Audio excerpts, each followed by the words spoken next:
Good evening and welcome to the Africa Soft Powers Oil Canvas and Truth. My name is Nkiru Balong, founder of the Africa Soft Power Project, an initiative focused on how Africa can optimize its creative industries and harness its soft power effectively to propel itself forward, while championing the inclusion of African voices in global discourse, as well as building solidarity between Africans and people of African heritage everywhere. Part of Black History Month celebration, Oil Canvas and Truth, is a conversation on the evolution of African art appreciation and the role contemporary Black artists play as gatekeepers and advocates who confront generalizations about the Black and African experience. Welcome to our amazing guests, Ambassador Mary Beth, Ms. Myrtis, Nandipha, and April. Our moderator this evening, who will introduce our remarkable speakers, is the equally remarkable Adenrele Sonariwo, award-winning curator and founder of Rele Art Gallery. Through her gallery and Rele Arts Foundation, Rele has facilitated social change and empowered emerging Nigerian artists. She recently opened her first international gallery in LA. I'm personally blown away by the audacity of her doing this during this COVID times. And we're super, super excited to have her with us today, moderating this panel. I wanna say a huge thank you to our beautiful audience for being here and our strategic and media partners for supporting this event. Before handing over to Rele, my co-convener, Obi Asika, will say a few words. Obi, did you wanna say something quickly? Or not?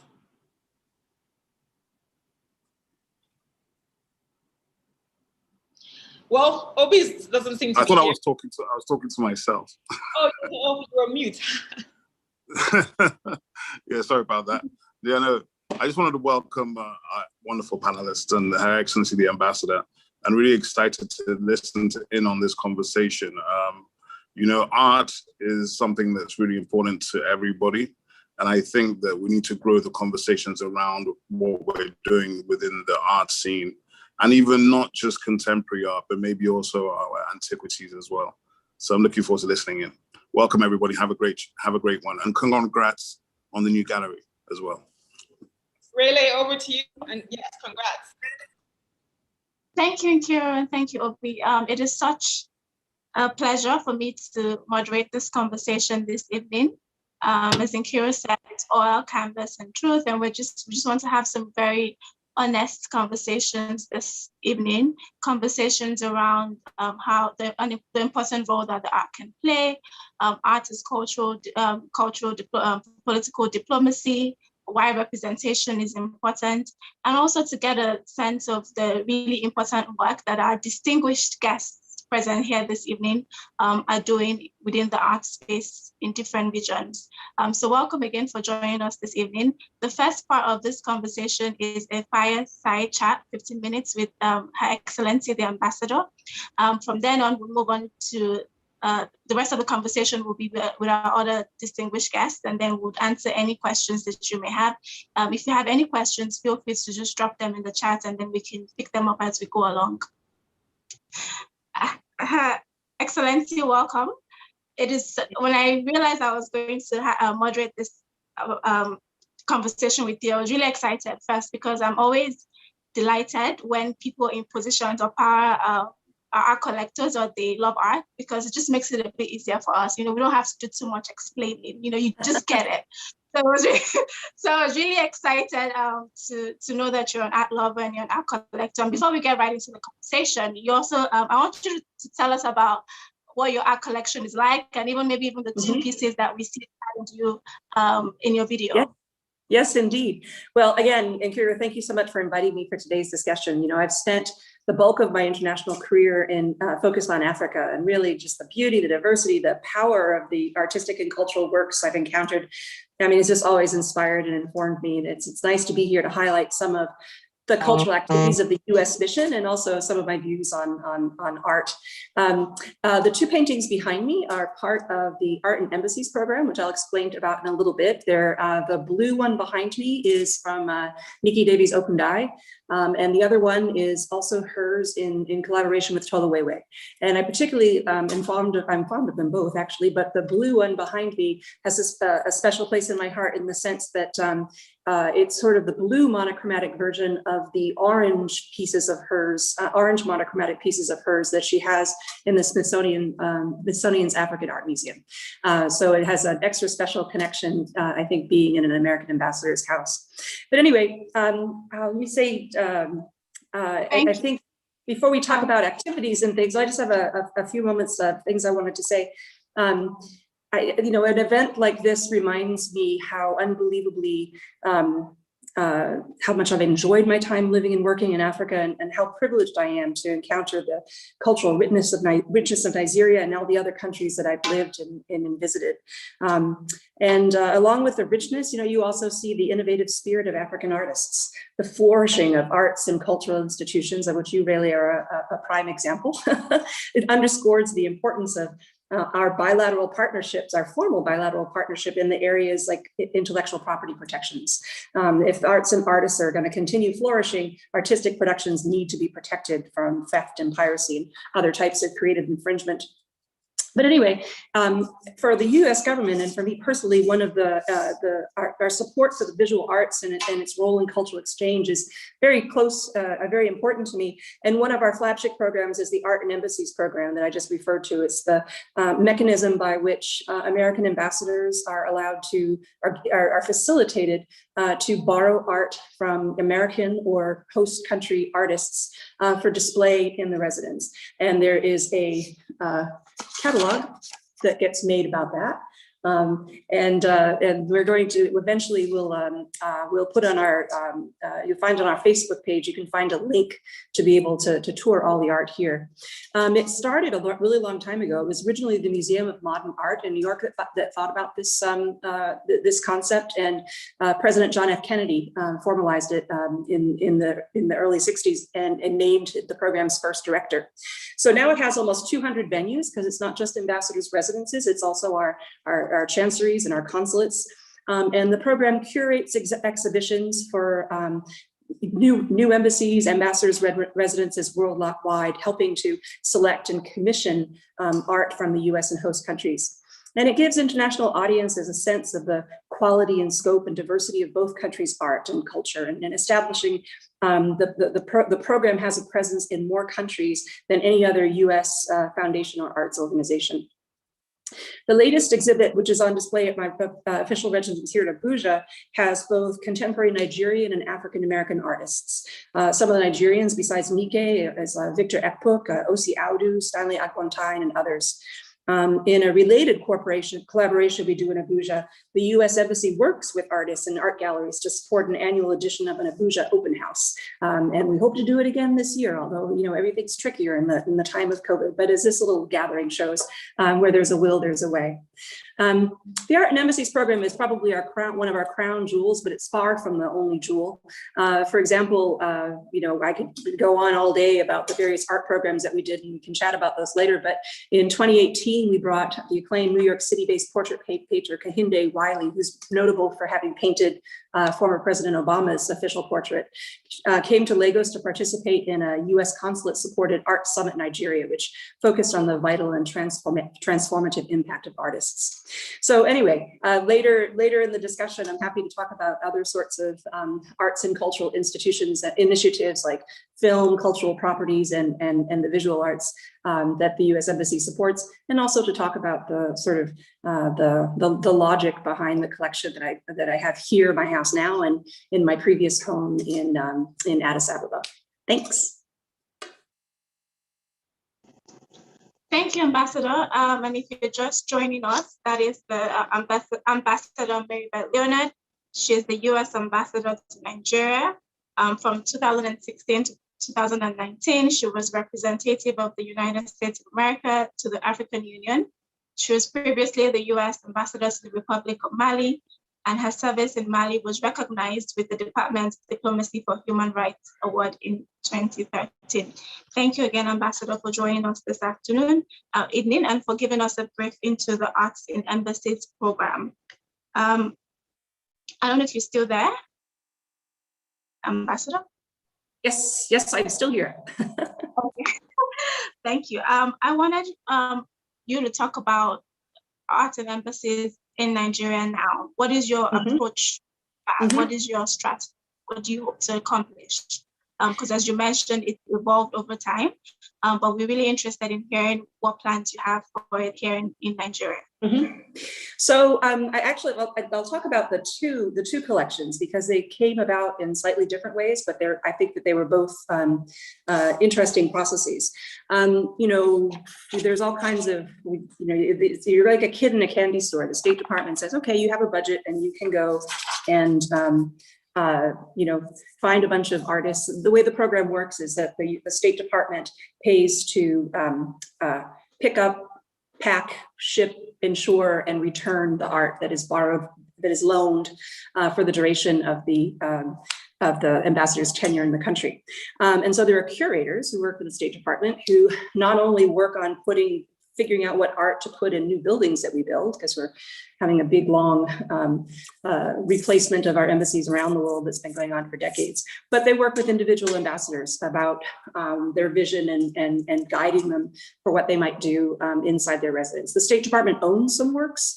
I've never brought any State Department owned ones. I've always approached artists and galleries directly, and there are many who are very happy. In fact, Myrtis was a gallery I worked with on my collection in Addis Ababa. So when I was going to Ethiopia, the United States has a long and difficult history of race relations. The United States has a very difficult present of race relations.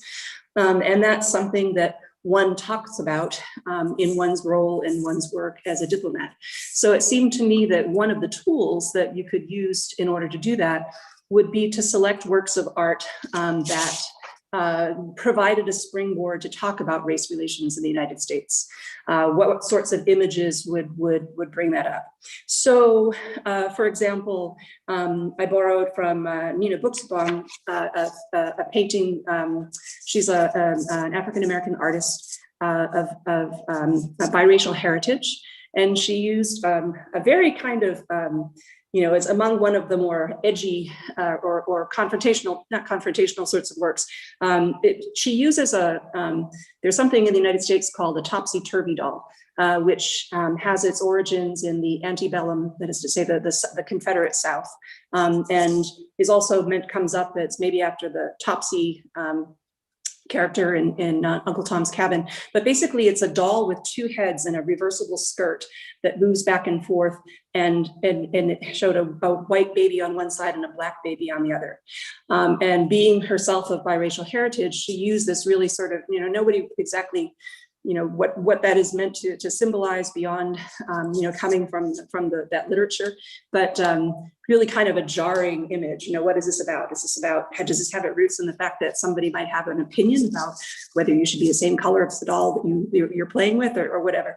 So she paints herself and sometimes her mother as a topsy-turvy doll, and it's sort of a metaphor for her biracial identity. Another set of works that I had both in Addis and here are actually some photographs from my hometown art museum, the Worcester Art Museum, that were taken in a lower middle income racially integrated neighborhood in Worcester, Massachusetts, between my hometown, between 1897 and 1917. And basically they portray African Americans who had migrated to Worcester after emancipation, because based in part on the relationships that were made between Worcester Civil War regiments and the places that they went and fought in North and South Carolina and Virginia. And so, the South was a difficult place after the end of the Civil War. I mean, there was a lot of, quite deliberate violence, disenfranchisement, discomfort towards the African American community. And so people went back to these towns and said, well, why don't you move to Worcester, which in that period was a real hotbed of the abolitionist movement. It was viewed as a welcoming environment. So for example, I have pictures of, there's a woman and her husband, Celia and Edward Perkins, who began their lives as slaves in South Carolina, and at emancipation bought the 300 acres on the farm on which they had been enslaved and looked to grow cotton. Unfortunately, cotton prices really tanked, and then there was after the Civil War, and of course there was a culture of violence towards people of color. So they ended up moving to Worcester. And so, you know, there is a very jarring story that has everything from, you know, the elements of the Civil War and also very classic American themes of migration and making a new place for yourself in a new community. Some of the pictures were as you know, as neutral a message as people who painted people of color, because they did not tend to be the natural subjects of Western art. I think it was also from Myrtis's gallery that from the Ronald Jackson's Portraits of Color, very strong women who were in my dining room in Ethiopia, or, you know, people you know, portraying their family. So as you can see, all these stories, you know, had some hook on which you could begin a conversation about race relations in the United States and the history and its evolution. Here in Nigeria, you know, the other thing that I do lots of things in my professional life, but one of which is to build bridges between the Nigerian American people. So here I've borrowed from both Nigerian artists and African-American artists, including also there's a separate room that has some stuff from my hometown. It's about Worcester, Massachusetts. But some of them I discovered in galleries in Washington, DC, and others I encountered here as I looked to fill the walls in my ridiculously cavernous house. And so it's just really nice. And I've got, there are 4 of the artists actually who have exhibits in the Smithsonian's African Art Museum. And then there's an African-American woman who has something in the African-American History Museum. So it's a really dynamic, celebrated group of artists, and just offers the opportunity to admire Nigerian art, admire African-American art, and bring these the conversation about our relationships with each other together.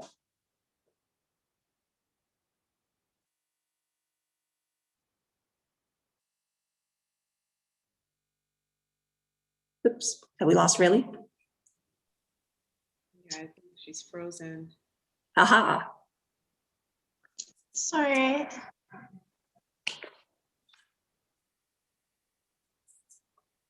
She'll pop back, I'm sure.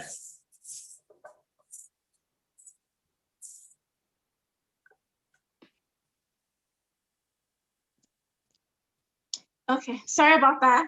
There you are. Internet issue. But thank you for that brief overview on your past work, as well as some of the work that you're doing right now in Nigeria. You made a lot of reference to the galleries, Miss Myrtis, Bedolla, so I wanted to bring that up now. Is she there? Miss Smith? Good evening, or good afternoon. I guess it's still morning. Hello. I'm having some technical difficulties over here too, so I hope I remain live with you. Thank you so much for having me, Ambassador. It's so lovely to see you again. Thank you for making the introduction and making it possible for me to join this dynamic discussion. Thank you for being with us. It's evening in Nigeria. I'm guessing it's still morning for you over there. It is. Yes, thank you for being here. For those of you that don't know who she is, Miss Myrtis Bedolla is the founding director of Galllery. Sorry about that. That's okay. She has over 30 years, that's a lot of years of experience. That just means I'm old. It just means you have a wealth of experience and knowledge and wisdom learn from this evening.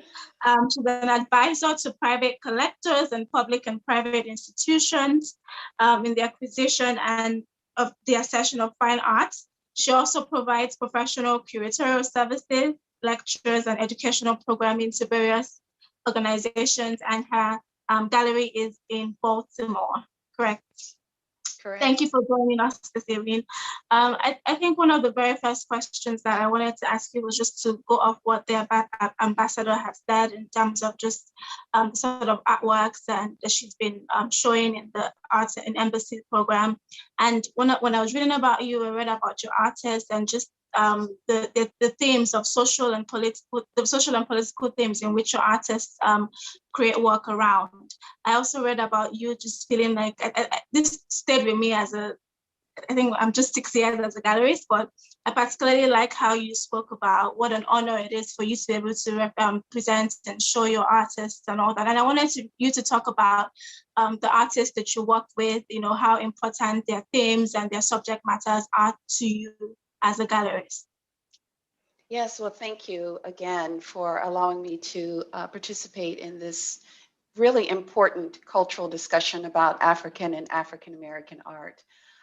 Thanks to the ambassador and the Arts and Embassies program, it allows us to expose the work of these dynamic artists beyond our Baltimore walls. And also to look at the dialogue, the narratives within the work that often resonate and are often in concert with the African artists. We have these, you know, our shared experiences that, you know, that are being expressed. And for the artists who are these amazing storytellers, it is the work that is sometimes weaponized to address social and political concerns, and that becomes the platform in which that exchange of ideas and concerns and conversations, it just opens the door to those things happening. So one of the reasons that I decided to focus on, not solely, but be committed to allowing artists whose works speak to our social, political, and cultural concerns is that, you know, the art of African and African American artists have been considered, you know, outside of the Western canon. And so often marginalized, underrepresented, and ignored, seen as other. Artists were really struggling to find a place to speak to what they were passionate about, and recognizing in many cases how those experiences reflected my own, I decided to allow my gallery to become an important platform in which we could gather uncensored and address those concerns. So that's one of the reasons why I've committed to that. Another reason is it's some of the most powerful work I've ever experienced in terms of viewing, understanding, the layering of dialogue, the way in which the artist's use of materials express those concerns. I mean, it's just, the works are all so compelling. So that's the reason that it's my primary mission and goal is allowing for those voices to be heard. Thank you for that. And I think I find, again, just looking at the artists that you represent, I find their works to be just really fascinating as well, very powerful. You look at their work and it just evokes certain emotions from you. And then you read about the work itself. It's just really, really amazing. And I was curious to just ask how you're able to find and identify these artists. Are they in the diaspora? Are they in, do you get them from the continent? How do you go about just finding these artists that have such strong messages? Well, you've just launched your gallery, and I think that your experiences are going to be very similar to mine, and that we are so few, and that being women-owned, Black-owned gallery, and there is an abundance of talent in the universe, and you know, we are outnumbered by the number of talented artists that exist. And so they tend to find us. And my challenge is that I just don't have the capacity to sign on everyone that comes my way. So, you know, it's very competitive in that sitting in the position of a gallerist, I'm able to be very selective. But on the other hand, you know, I turn away such talented artists because I don't have the capacity to take everyone on. And so the selection process is one that's embarked on with great discernment. I'm looking for artists who are very committed to the profession. You know, some artists come and approach us, but they're hobbyists. They may have created a work here and maybe 5 years ago, but we need to know that they are on a professional track, and they have to demonstrate that through the discipline. They have to demonstrate it through you know, the being able to create a body of work, a series, so to speak, in which whatever the impulse is for that work, they have demonstrated through several pieces that they can tell a story, and not just a one-off beautiful painting or whatever the medium is. So that's some of what I look for. In terms of representing African artists, many years ago, I was traveling to the continent, and I've studied in South Africa. I did a residency in South Africa many years ago, in which I studied the work of the South African artists. These were the Soweto, from the Soweto school, who really are the forefathers and foremothers of the, back then, would have been considered the contemporary African movement, African art movement. And so that's was really like, I got thrown into that, so to speak, because my focus was elsewhere at the time, but it was just this beautiful opportunity that was presented to me. And it was actually life-changing and life-altering. And so it just grew from there. So I began working with those artists. And then I've also worked with artists from Zimbabwe. I've been to Zimbabwe on several occasions and studied at the foot of like Nicholas Mukumuranwa and other amazing Shona sculptors. And so, you know, I was going back and forth, really spending time trying to learn and understand the essence and all the nuances of the work. But politics, you know, got in the way of sustaining those relationships, as I'm sure the ambassador can attest to, how sometimes politics gets in the way of culture and, you know, trying to nurture it and expand the opportunities for the artists. And so that, because of those reasons and many others, of course, I took a shift towards just focusing primarily on African-American artists. But my heart is still with the African artists, when like Victor Ikpak actually is in the current show that we've launched. And there are others who I welcome the opportunity to you know, invite in as guest artists. And I work very collaboratively with other galleries because I respect the fact that artists, before they come to my door, may have relationships with other galleries, and I'm very respectful of that. And so we work in concert with their gallery representatives as well. Thank you. And I just want to go off what you just mentioned in terms of politics coming in the way of culture. And Ambassador, I don't know if you wanted to just say something with that in terms of how can we ensure that we can keep cultural exchange activities going? How can it be sustained despite some of these political differences that may or may not? Yeah, no, I think that, you know, obviously there are sometimes difficulties in overcoming, you know, in travel or in political situations in a country that make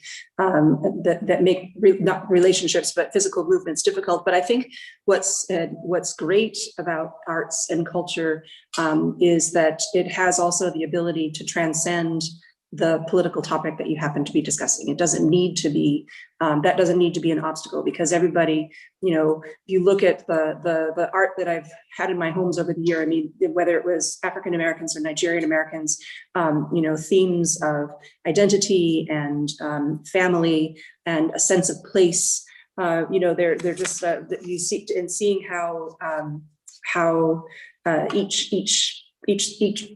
the two camps view these sorts of things in many common ways, in many different ways.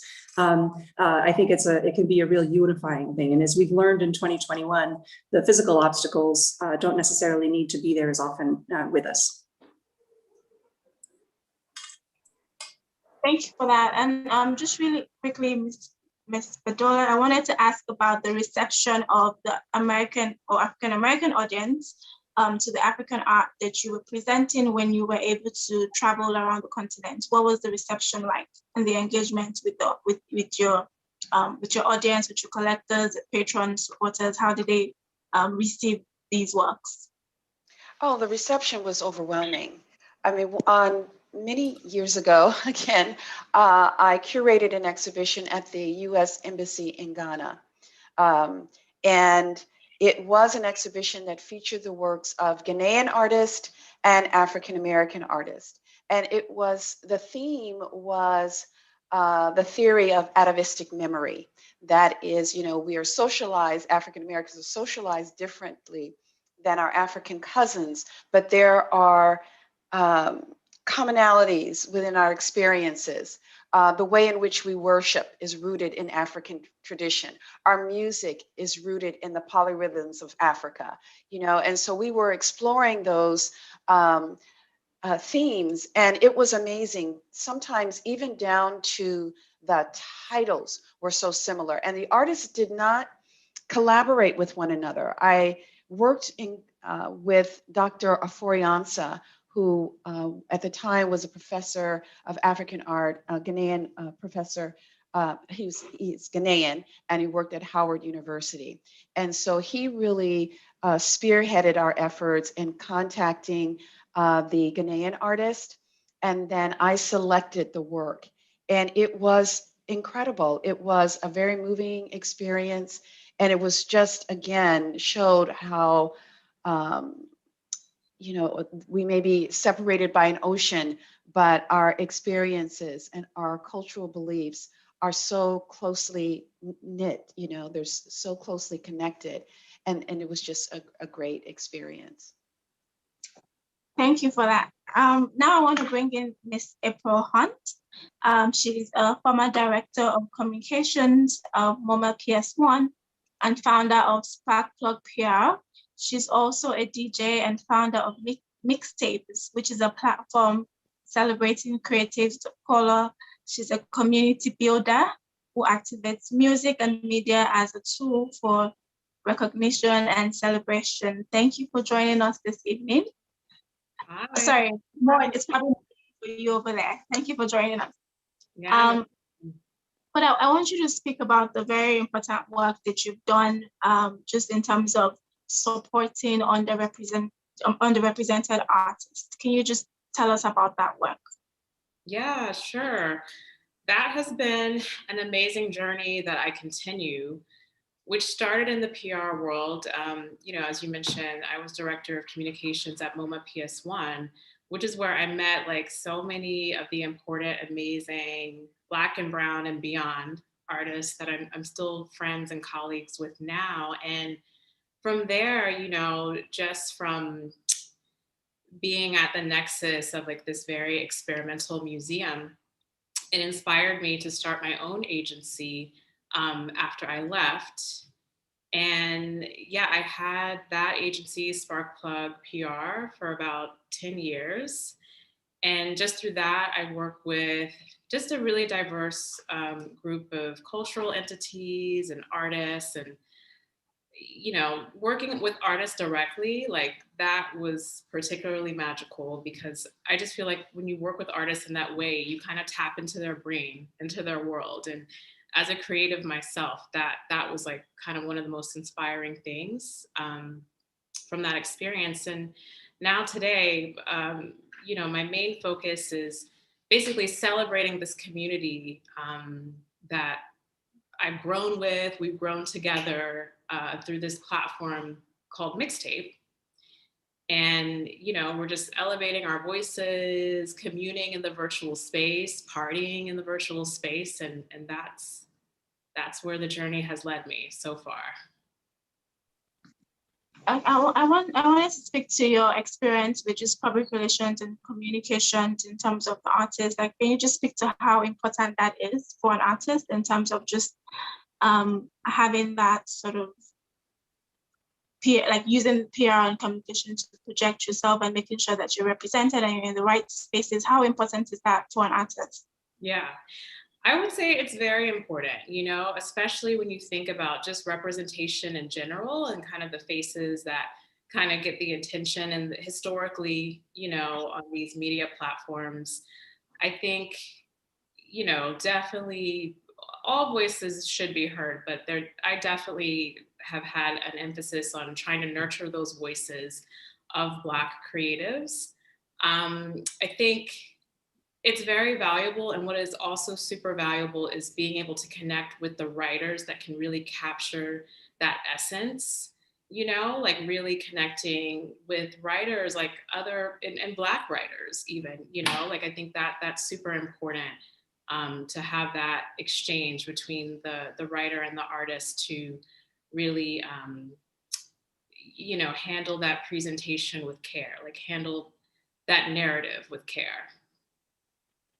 Thank you for that. Yeah. I want to move on to Miss Nandipha.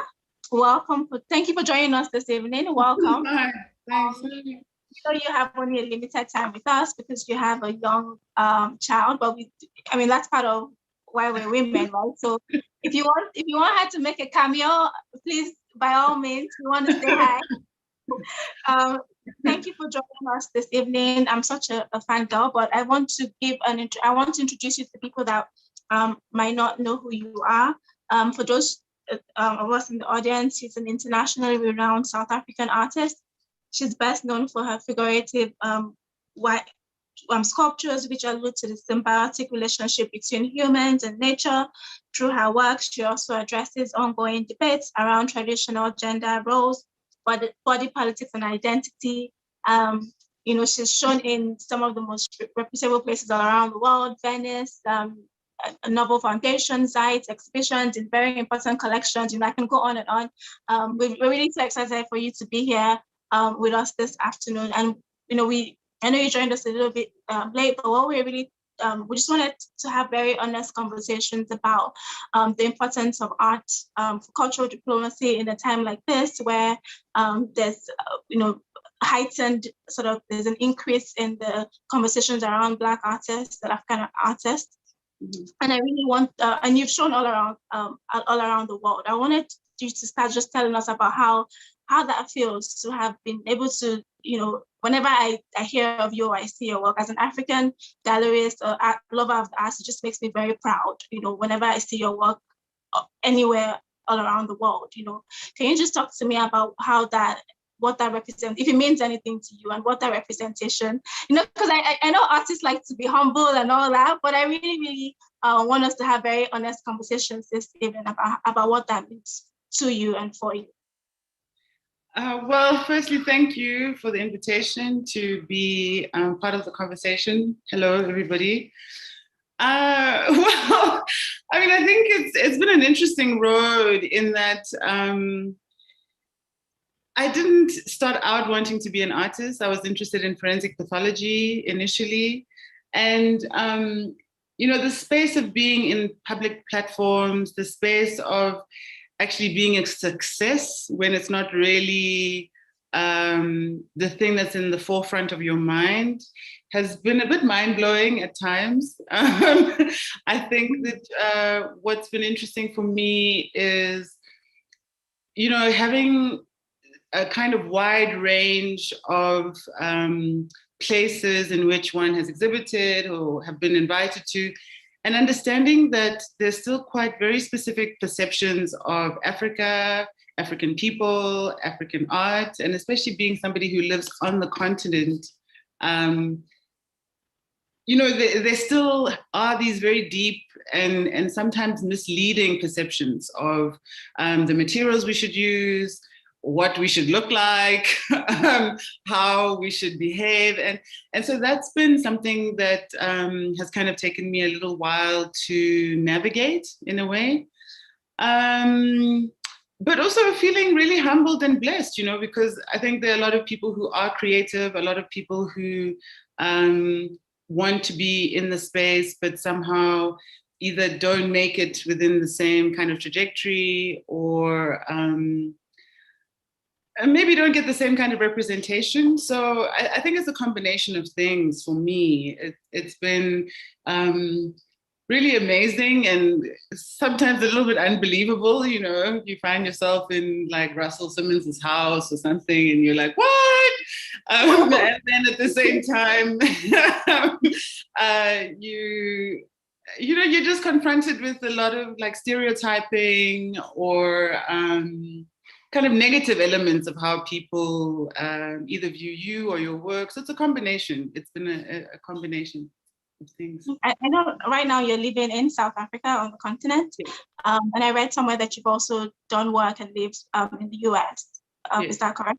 And I wanted to talk about just the experience. What was the experience out there? And then can you just talk about the exchange, what that meant for you, to the sort of inspiration or the sort of knowledge that you gained back then, and how you feel like it's informed your work over time, and then now living on the continent, and would you ever go back or live in there?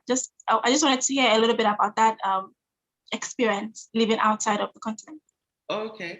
Well, I think for me, the sort of interesting thing about aspiring to be away from the continent, whether you're in America or in Europe, is that you, especially within South Africa and a lot of other African countries, we're bombarded with all these images of America and Europe that are pretty positive, like everybody wants to go to America, wants to go to Paris to experience a kind of first world way of living. But I think what was interesting for me is that I, within the experiences of all of that, realized that there's something really important for me personally around being on the continent and how I make work. So I make work about European mythologies most of the time, and things like bullfighting and the Minotaur. And at the same time, there are things that are very linked to how we as human beings are linked, whether you're from Europe or China or America, and kind of this unspoken thing of what it means to be human on some level. But at the same time, my practice is so linked to being on the continent that when I was working somewhere else, it felt that the work was diluted somehow because there was something missing. I don't know whether it was just the air or the soil, or I don't know what it is really. So it's really amazing to be able to travel up and down, but there's something really important for me about like buying a house here, building a studio here, working from here for most of the time. Thank you for that. And I wanted to ask you, there's a question in one of in the chat about what some of those, you spoke earlier about the stereotypes. So someone is asking about what are some of those common stereotypes about being an African artist or an artist from Africa. Do you want to share some of that with us? Well, I mean, obviously there are different things that come up all the time, but initially when people didn't know that I was a woman, there was the perception that I had to be a man, because I guess there are very few female sculptors that exist in the world, maybe. The other thing is, because I work in cowhide, there was a time where I was working exclusively in black hides, because I kind of work within the spaces of certain colors over years. So within those 3 or 4 years, I was working primarily with black hides. And so there was a lot of comment around whether I was making reference to Black people as monkeys. Like, that was a bit strange. But yeah, that came up a few times. And then, because within the context of South Africa, cowhide is a very specific sort of significance. It's used as dowry, so a kind of money exchange that families would have around a wedding or a marriage between two people. So there was the perception that I was making reference to women being sold for cows. So I think just a lot of misunderstanding around what was happening and what my preoccupations were or are. And I think when you talk about those stereotypes, April, I think you would agree that that's why it's important for us to have good narrative storytelling, PR communications that sort of can explain or communicate properly what the intention of the artist is. Do you want to? Sorry to interrupt, but I think it's also important for the artists themselves to have a clear understanding of what it is you want to say, because I think that, obviously art is open to interpretation, it should be, but I think that as artists, you also have to guide a portion of how things are read. So it's a combination. Sorry to. Yeah, thank you. Yeah. April, did you want to say something? I totally agree with that. And I think that is part of just the learning curve in a way. It's just getting really comfortable with yourself and comfortable about how you share your voice, with the world. And, and sometimes in the past and still now, like it can get misinterpreted very easily in media, which is why, I encourage artists that I've worked with in the past, just to be really mindful of who is speaking about your work. And I think everyone kind of wants press and recognition, which I think is totally valuable. But I think being very discerning about how you access that press, like, because it's not just about like, you're bringing value to that conversation as an artist, it's not just like the New York Times. I mean, even though that's great, and getting that love is great, but you're doing a service to the New York Times and their audience as well. So just, just really value your own voice and just, be mindful and just protective, I would say. Thank you. Yeah, I just wanted to add to that because those points are so important.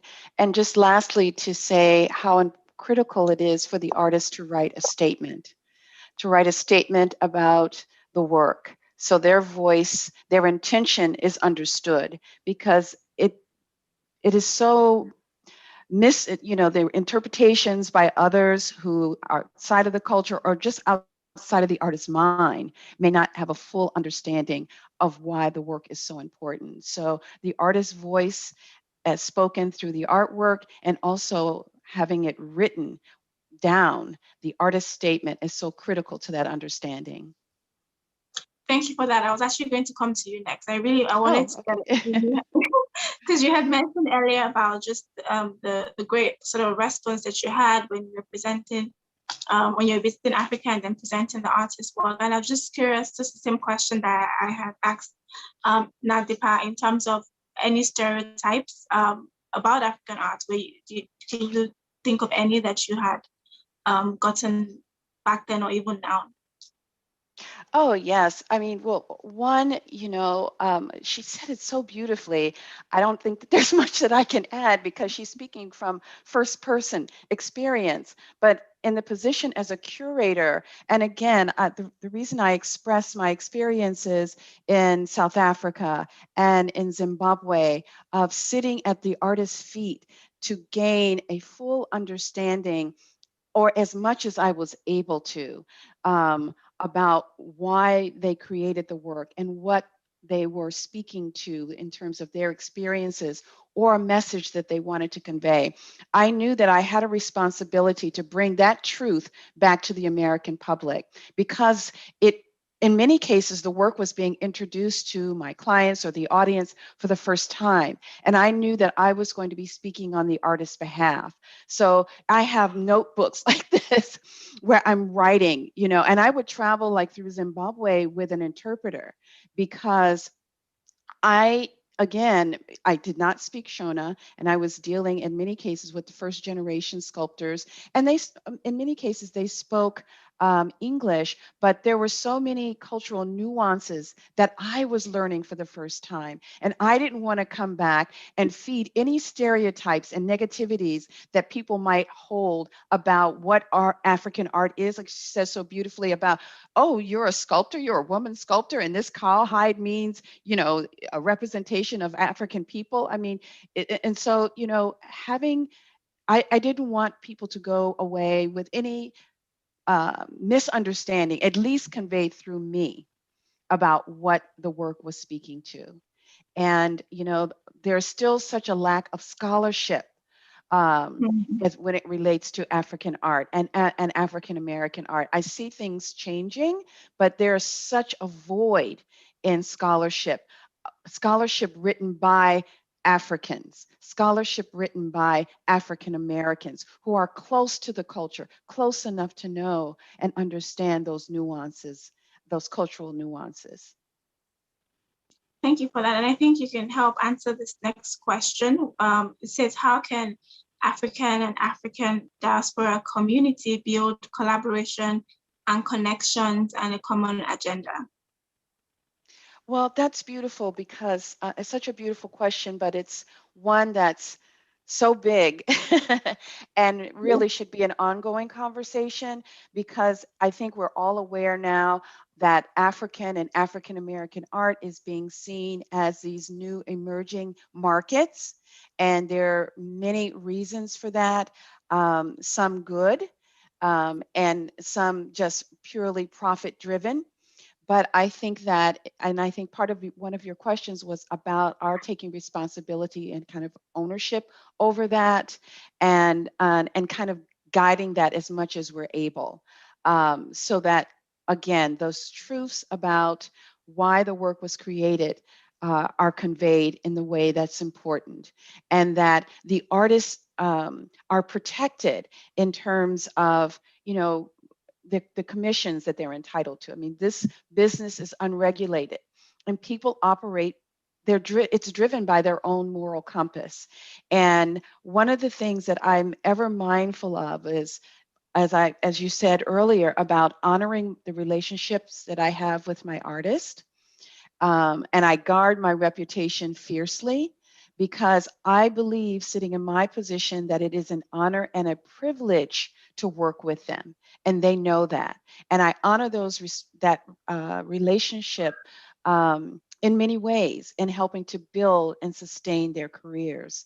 So this is a beautiful conversation for us to have, and one, again, that should be ongoing, because there are people stepping into this segment now, the segment being, and the sector of African and African American art, whose intentions are not good.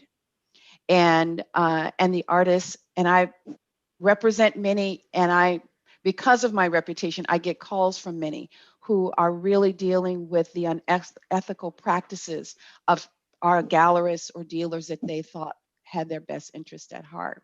So let this be a moment for us to really contemplate how we can continue to move our culture forward in a way that honors who we are as a collective, and with shared experiences. And we're not a monolith. So the experiences are very different. The voices are varied.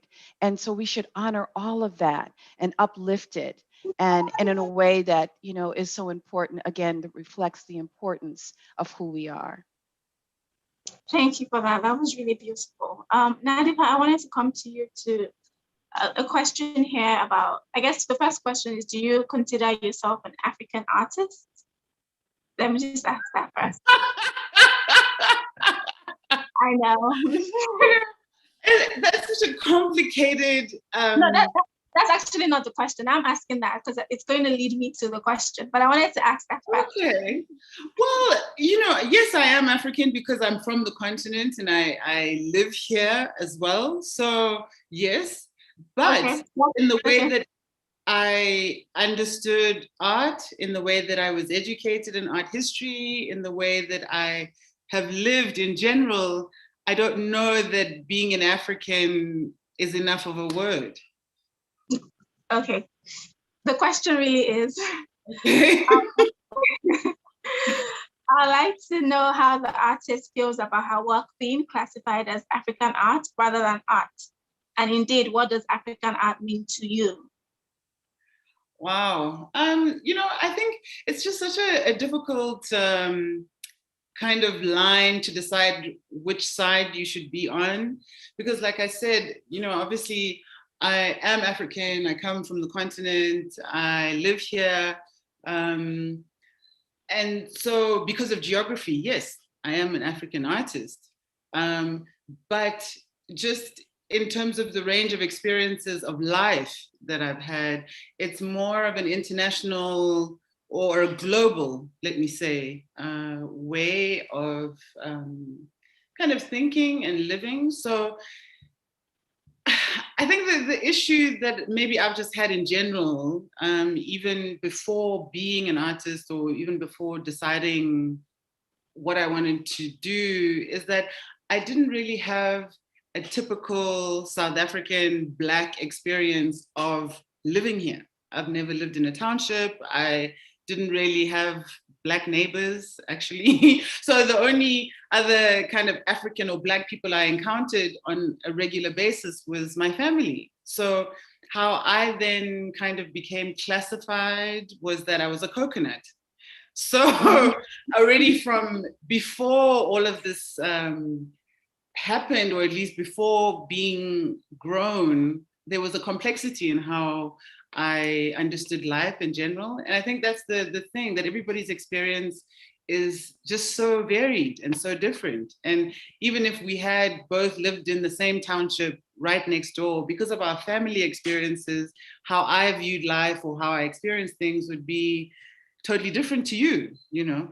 So I think these kind of blanket terms are a bit complex because we're all individuals, you know? I think there are things that we associate with, things that we can identify with, but how they relate to us or how we relate to them is completely different. You know, some people used to think that I grew up on a farm because I enjoy working with cows, but I like organic material and science. And so that's how I got there, you know what I mean? So I think it's a bit complex. Right. And I also wanted you to, and I'm going to have the ambassador and also April answer this question, the same one that I asked earlier, which is how do you think that the African and African diaspora community can build collaboration and connections and a common agenda? That's for you, Nandipha. I thought you were asking the ambassador. I want everybody to answer it. So I want to get. Okay. Okay, well, let me come back to you. April, do you want to answer it? And then we'll come back to you, Nandipha. Okay. Can I have a sip of wine before I answer? Sure. Okay. April, do you want to? That's a really, really massive question. I mean, I think like we are all in our daily lives trying to figure out how to navigate space in these bodies, you know, like in an art world, a cultural world that does not tend to reflect this, you know, so that in itself is a lot of work. And I just think that as we continue our work in this space, in these bodies, being the possibility models that we are, we kind of naturally just start connecting and building together. And I think conversations like this help the bridge. Because speaking, you know, from my lens, you know, as a Black American woman, it's so different. I mean, it's like what you were saying, Nandipha, we're individuals and we have a lot of overlap, but at the same time, we have our own lens and our own kind of, you know, way that we navigate space. And I think that, especially in America, like Black in the mainstream is often seen as a monolith. And I think now we're starting to kind of like, I think when you're in the community, you see the nuances of like what Blackness is. But when you're not in the community, it often gets lumped together. And I think now we're starting to finally, like in the broader sense, see those nuances. And I think we just keep having conversations like this just to like shed light on it. Thank you. And Ambassador, I don't know if the ambassador is still there. As a diplomat, I think it would be great to hear your perspective on that as well. The same question. Yeah, you know, I think the question comes to the concept of connectors and gatekeepers, right? And there, you know, this is a connection between these communities, and you know, I create some connections when I send Nigerian filmmakers to California to the Film Institute, or when I bring an American artist to come and work with a Nigerian artists. I mean, there are those sorts of connections. And then gatekeeper, I mean, people say that like that's a bad thing. And we've heard that Myrtis' soul sometimes suffers in that gatekeeper role because you can't, you know, be involved with everybody. But that is a way in which to connect talent to audiences. And so I think it's, and it reminds us too, that when you talk about the United States in particular, you know, we're not Europe. I mean, there's way more federal fund, you know, government funding that does that kind of thing in other societies. In the United States, it tends to be much more private sector and or foundation driven. So I think it's when people get together and make those connections and come to the attention of the gatekeepers that cross conversation continues to grow. Thank you for that. And then Nandipha, did you have any thoughts on that? Well, I think that it's a very complicated question, because even if we all use the word African to describe us in the broader sense, we all have different agendas and different preoccupations and different things that that we want to say. So I think the most important thing is, yes, the connections need to be built in that African galleries need to, I think, have the what's the word? I think the support and the backing of African people. So they need to be more collectors. And I mean African as in, like, I suppose, diaspora and people living on the continent. And then African artists also need to be in a space where the gatekeeper isn't always a white gallerist, or a white collector, So I think the space of collecting art, the space of making art, and the space of how our narrative or how our stories are told needs to shift a little bit. And I'm not really sure that there is an easy way of creating like a very clear connection, because of how different our agendas and issues really are. You know what I mean? I mean, for me, the small thing that I do is I collect other artists' work, but not every other artist is interested in collecting another artist's work. Not every other artist has got the financial means sometimes to collect.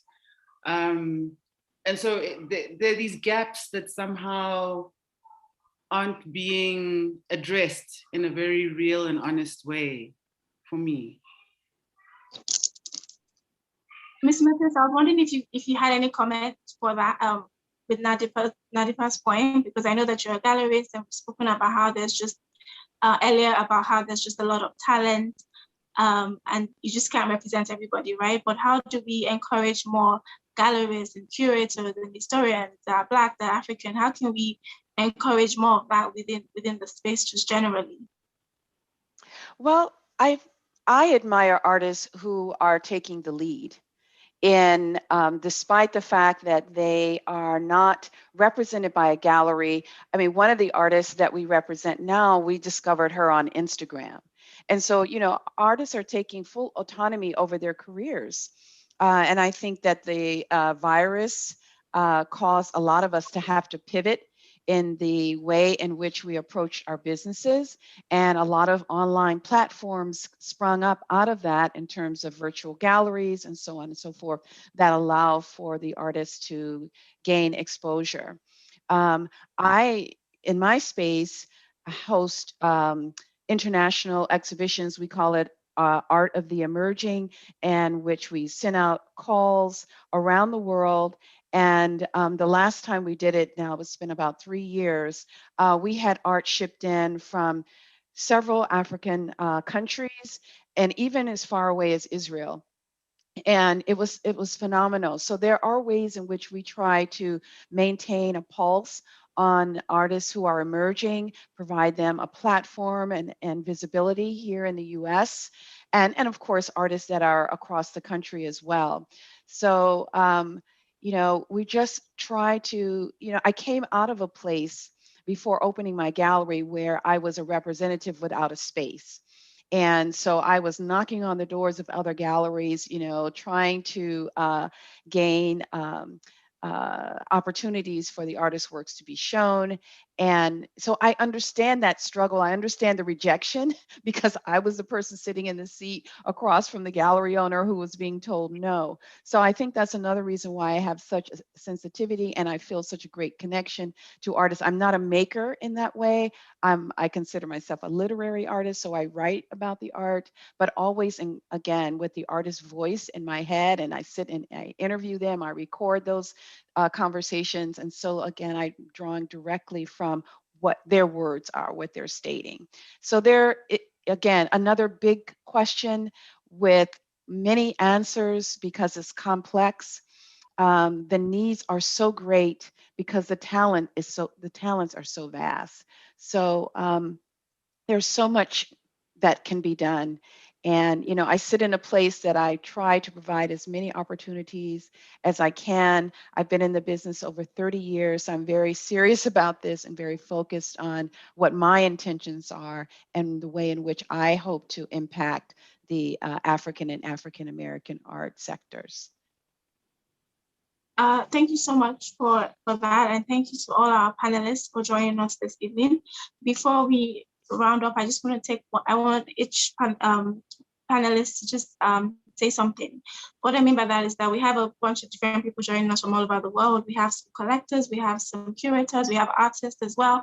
And I want you to speak from your own point of view in terms of this conversation is about, it's called Oil Canvas and Truth. It's like having really honest conversations about just representation and what it means, whether the ambassador is here as cultural diplomacy. We have an artist here as well, just in terms of representation, your work being out there, you know, the stereotypes, all that we've spoken about. We have a PR and communication expert here, as well as a DJ, in terms of like the storytelling and communication, and just putting yourself out there as an artist. So the ecosystem behind the artist, and then Ms. Myrtis as well, who is a gallerist, over 30 years of experience, a wealth of knowledge and wisdom here joining us. So I really want you guys to speak to that. With the rise, it's Black History Month. We're celebrating Black History Month towards the end, the whole of February. Again, there's a rise in just how Black art, African art is being seen now. Some people feel like we're taking advantage of it. Is it really genuine? Is it really truthful? Are we really being authentic with this? Or is it just a cycle? Does it happen in cycles? You know, there's so many conversations around it. So I want you guys to speak to your own personal thoughts on what art is, as truthful as possible in this time, in this period. Who wants to start? Nandipha, do you want to say something to just round up the conversation? Okay. Sorry, I'm coming back to you. Well, I think, you know, the interesting but also frustrating thing is that these conversations around labeling and stereotyping have been going on for a very long time. And there seems to me not a clear conclusion or a clear answer around how we get over the issue of stereotyping, how we get over the issue of art not just being art. You know, I think that we need to get to a point where, in as much as it's important for certain sort of groups to be visible, we also need to get to a point where we can just stand as artists, for me. And, you know, it's just so complex, because in as much as maybe culturalism or racism won't necessarily end anytime soon, we just need to get to a point where we see each other as human beings, you know, and so there has to be some kind of shared value around how we contribute to the world. And it's really complicated for, I think, people who are African or people who are Black, because of the skin we live in, there are certain things that we can't really escape. So it's kind of like wonderful conversations to have, but also sad that we're still having them, and there's no clear understanding of how or when things will shift. So That's some food for thought. We just have to keep watching and seeing. Thank you. And then April, did you want to have some closing thoughts? Yeah, I mean, I just think, you know, it does feel like a little daunting sometimes to have these conversations like on repeat. I do see the value of them, you know, we just got to address it, because we do live in these bodies and it is what it is. But in the meantime, I just say to everyone, whether you're an artist, whether you're a writer, a gallerist, collector, you know, everyone, but with an emphasis on people navigating, you know, being in Black skin, just keep being adamant about what your truth looks like. And the more you disseminate that, it's just inspiring the generations behind you to do the same. And that's all we can do, you know? Thank you. Ms. Myrtis, did you want to round up?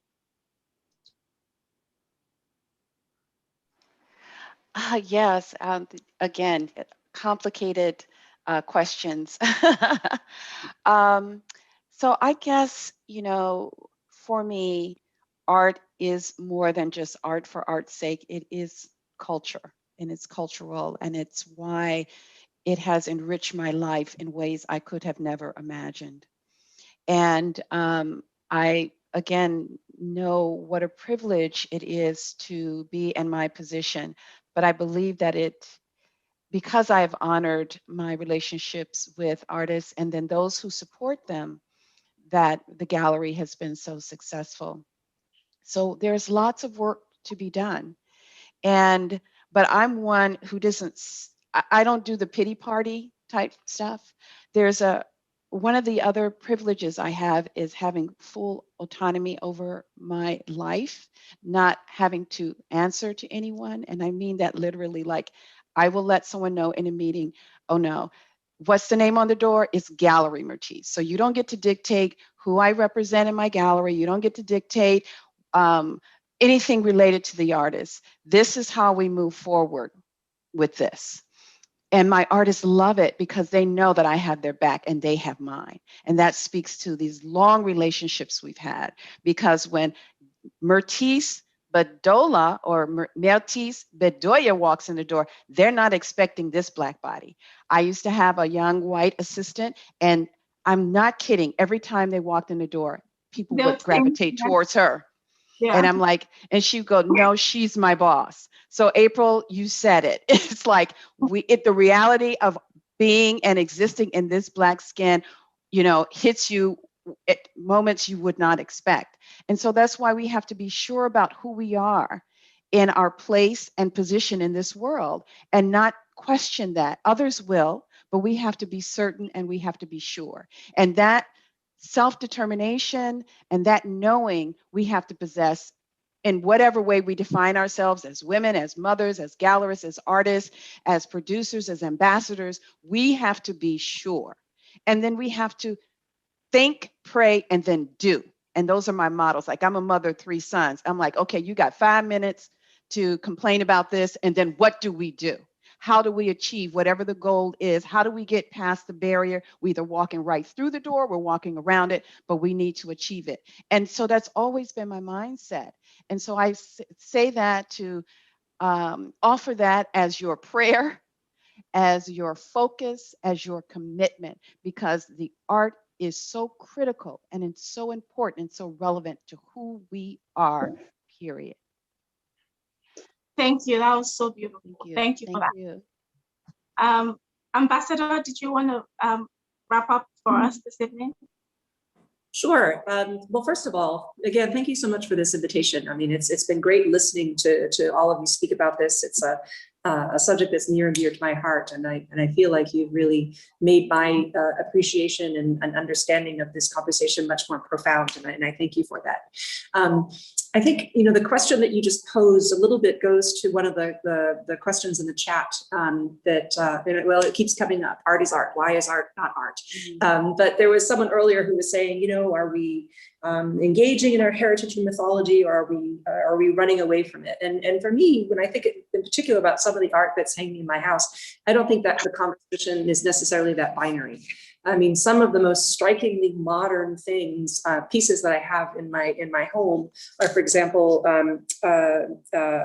Osi Audu, uses geometric shapes from traditional African art to put together things to reflect his identity, but they're stunningly modern.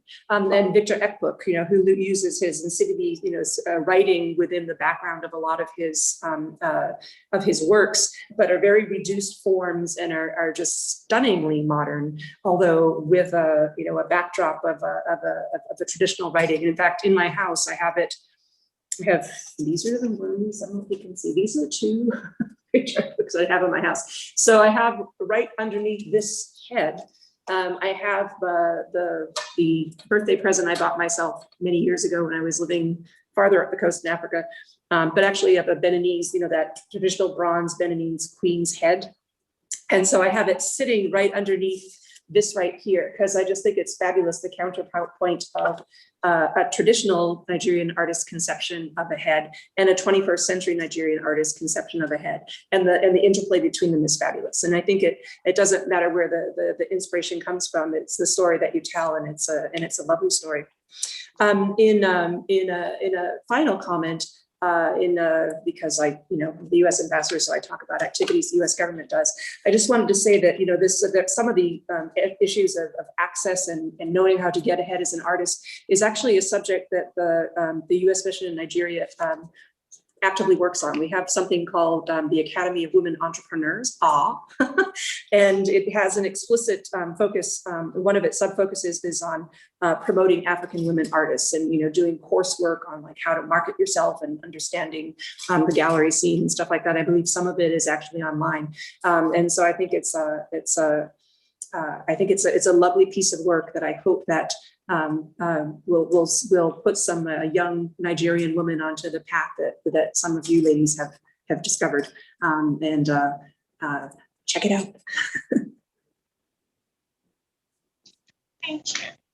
Thank you, Ambassador. It has been such a pleasure. Thank you, ladies, for being such wonderful, distinguished guests here this evening. Thank you for sharing your thoughts with us. This session, All Canvas and Truth, is part of the Africa Soft Power project. We have the hosts for the evening, Dr. Nkiro Balong and Obiastika. I don't know if you wanted to take over and wrap up. Thank you, Rele. Thank you, everybody. That was amazing. Nobody called me doctor in this informal conversations, but I really wanted to say that I have been inspired by this, plenum. I think of the people I want to have for dinner at my house when I have this big house, and literally everybody on this session has been somebody I would like to invite to dinner. Like, who do you want to sit down and listen to? Miss Myrtis, Ambassador Nandipha, April. It will be an honor to have you all join this dinner that I'm planning in after post-COVID, because this has been so... Send the private jet. I'm waiting. No, it's no, Africa woman. You South Africa woman. Forget private jets. But seriously, Rele, it's been amazing. But I don't actually want to end this conversation. I know, Ambassador, you have to go and everybody has to go. Because Rele, you yourself are an inspiring woman, and I do want you to say something. It would be nice for you to say something, please, about your experience. And I know you don't want to say something, but I mean, to close this, I think it'll be great. You're in LA. I know some journalists said to you, how come it comes so easily? To the point that Ms. Myrtis was making just very, very early in this conversation, it doesn't come easily. And so maybe just share 30 seconds of that experience and going to LA and doing this thing during COVID. I think that would be great to sort of like, end the conversation. If you don't agree. That wasn't the plan. I was just supposed to be here as moderator.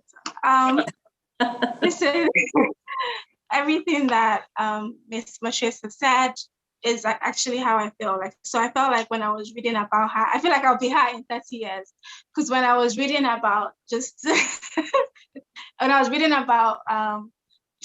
an interview that she had given about being a gallerist and how the relationship she has with her artists, how she feels like it's such an honor to present their work. That was actually the last thing I said to the New York Times journalist when she came to interview me.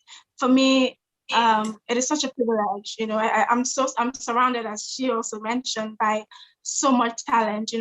I see it all the time, and I'm like, I wish I could represent this person and this person and that person. It's just so much. And I asked that question about how do we encourage more gallerists and more curators, because there's just so much out there. There's so much work that can be done. I wish there could be many more galleries that could open in LA, because there's just a gap, to know that like I'm the first African gallery to open in LA. I'm just like, how come, in all these years, why don't we have more of that? Doing it in a pandemic, it was a plan for us to do it before now. We wanted to do it before the pandemic, but we just braved it. It was just like, this pandemic, you know, whether it's going to, we don't know where it's going, so we might as well just follow all the guidelines and open. And, you know, the reception has been great. We opened with 3 women. It was very important for me to open with women because I work with a lot of talented women here in Nigeria. Being able to present their work in person, again, for me, it's a privilege, it's an honor. And I'm just, again, as I said, everything that Myrtis said is everything that I can resonate with. I connect really strongly with her, with the way she works. And, you know, for me, the artist is first. You know, it's what the artist wants. It's me telling their stories. It's me finding ways to support them, and, you know, respecting them, respecting their work. That's at the core of what I do as a gallerist. Does that answer your question? Yes. Thank you. Thank you so much. Thank you, everybody. This is wonderful. Rele, were you saying something? I just said thank you. Thank you for this conversation. I learned a whole lot from every single person. So thank you for having me do this. Thank you. We really appreciate it. Thank you, Ambassador. Thank you, Ms. Myrtis. Thank you, Nandipha. Thank you, April. Really excited to have you here. Obi, do you want to say closing words, and then we'll just wrap up? Yeah, just going to say, when you're having the dinner, please invite me. That was a really serious conversation.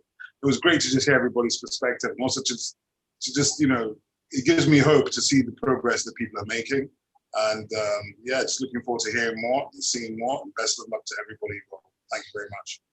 Yes, thank you so much. Thank you. And come back in May. We have like this huge thing happening in May. So we'd love to have you. We'll let you know all about it. Thank you, everybody. Well done and good night. Thank you so much. Good night, everybody. Thank you. Bye.